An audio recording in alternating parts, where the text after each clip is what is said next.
All right, so we're continuing on with class number 23, and here is example 6.8 out of Borgnacki, talking about entropy, generation. So suppose that 1 kilogram of saturated water vapor at 100 degrees Celsius is condensed to a saturated liquid at 100 degrees Celsius in a constant pressure process by heat transfer to the surrounding air, which is at 25 degrees Celsius. What is the net increase in entropy of the water plus surroundings? Okay, so simple type of thing we're going to do here, but important to illustrate how to use the main equation that we have for us right now. And so remember that the main equation that we're dealing with in this section is equation 637, and that we have these sign conventions. So that's really what we're looking at right here. Okay, so we can look up and find what that change in entropy is going to be, because remember what we're talking about here. We have a TS diagram. We're talking about a vapor dome, and we have a temperature, and we're moving from one spot to another, right? So we went from a saturated liquid, a saturated water vapor right here, and then we come down to that right there. And we have we've removed heat from the system in order to do that, right? So I want to write down what that equation again, just to try to keep it in check right there. So we had S2 minus S1 is equal to say this right here, dq over t plus this right here. All right, so this is the main equation that we want to have. It's what's important to us. But we can look this up right here, this change, because that's the change from here to there. So let's go ahead and look up in table B.1.1 at T is equal to 100 degrees Celsius. And we're going to see the difference between SF and SG. But of course, remember, let me just write this right here, that we already have that written down. So we just have to pull out a number, right? SFG is equal to SG minus SF. So let's look that up. And that will be the enthalpy change when we do this. So let's see, we'll come back up to here and go into here and then to 100 degrees, but we need the next page right there. So 100 degrees, 100, and oh, that's, we get the wrong page here. I'm gonna go down next one. Okay, yeah, 100. And so the entropy change is 6.0480. All right. While we're here, though, well, how much heat has been moved? Well, it's actually, well, how much heat? This is the entropy. The heat that's been moved for this can be found simply by taking the change in enthalpy, right, and multiply it by the mass, right? That's a good way to approximate. And I think we could do this also because it's a constant pressure system. Yeah, so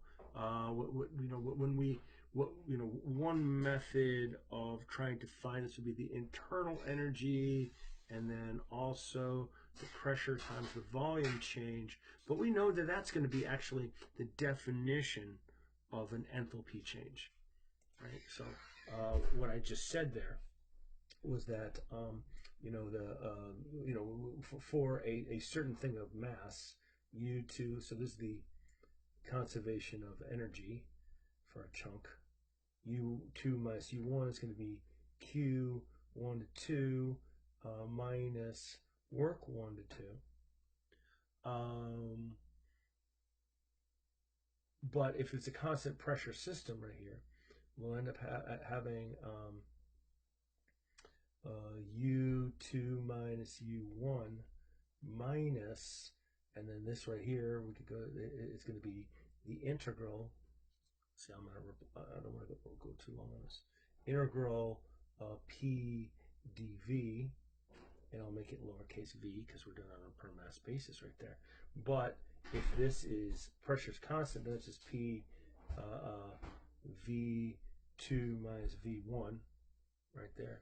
So, but what you could say now is you could remember that the definition of enthalpy is going to be U plus P dV, right? So, or we could say put D's in front of it right there, right? That's the definition of the thing. So what we could say in the case of having constant pressure, that Q1 to 2 is just going to be equal to H2 minus H1.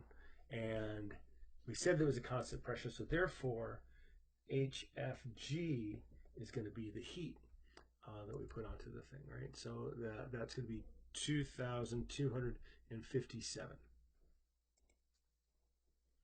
2,257. Did I put any decimals in there? 0.0 kilojoules per kilogram. Now, if we go and come back up to here, we could say, if you want to find out how much is generated, S1 to 2 gen is going to be equal to, and these are all capital letters right there. So they did tell us it was 1 kilogram. So if you want to be technically correct, you go that we're going to have M times S2 minus S1, right? This would be lowercase, and this is uppercase. And then we're also going to have, if I did this correctly, I'm a little concerned that I'm doing it wrong, but I think we're going to be okay. Minus Q 1 to 2 divided by temperature. I think that's going to be okay. Or actually, it's the surroundings. You have to be careful with this. So it's the surroundings when it comes to right here, because it's going to be passing past the surrounding wall, right? It's going from a high to a low when it's going to heat, so it's have to go to what the surroundings were of this. It's not internal, this is around to the external, right? So if you look for this right here, you could say that the delta within the control volume is going to be this guy right here. So this is going to be in the control volume.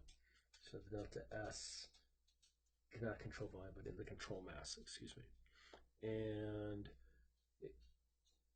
because we're going from a, we're reducing, yeah, the act of changing, yeah, the act of going from a high to a low. Or you could say, because we're going to, I don't like this one. No, we're expelling heat, so that's going left. That's right. We're removing that. Don't like that. Anyway, we're going to have negative M times SFG. Or go 1 times, boy, I can't even read my own handwriting right now. That should be the 6. Yeah, that should be a 6 up above. Yeah, 66.048. Or equal to negative 6.048. And these are now going to be kilojoules per degree Kelvin, right? Because the 1 kilogram made the mass.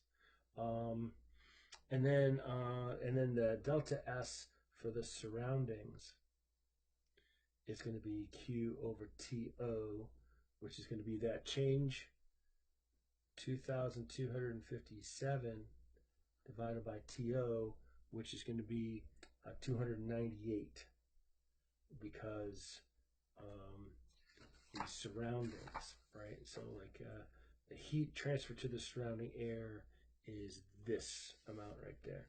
So that's going to be, so that's 25 degrees. So if you do that value, you have 7.574 is what you end up getting. And those are going to be kilojoules per degree Kelvin. So the S gen that we're moving on to the thing. See, this really bothers me about the signs. I think I'm questioning this examples and their use of the signs. But we're going to do some more problems, so don't worry. So that S gen is going to be equal to this right here, Cm plus delta S gen. And we'll see that we'll have more experience with the signs.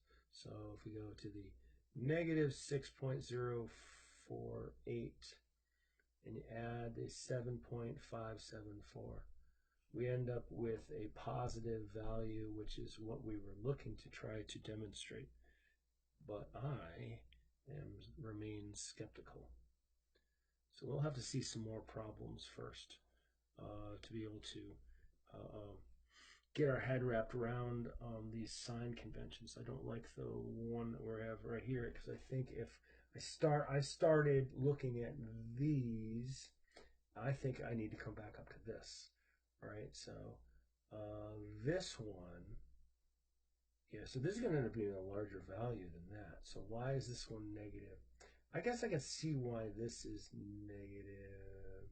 Okay, this is I got it. This is negative because this is going to be a positive after you've used the right sign conventions, right? Because we have like a little control mass, and we are removing heat, and usually heat being removed is going to be heat is positive when it's put in, but this is Q coming out, so that's going to be a negative, right, coming into here, and this one is going to be negative, mostly because of the nature of the process, and that we are going from this down to that, right? So we're going in that direction, right to there. So we're going to the left, so it's going to be negative. That's my thought process. We're going to the left, it's going to be negative, and so that, yes, okay, so the signs will have worked out, I believe. That this is negative because we're going to the left. This would actually be negative, but in here be negative. So that's going to make that positive, and that's why we're going to be able to get this this equation. So that was a lot of fun.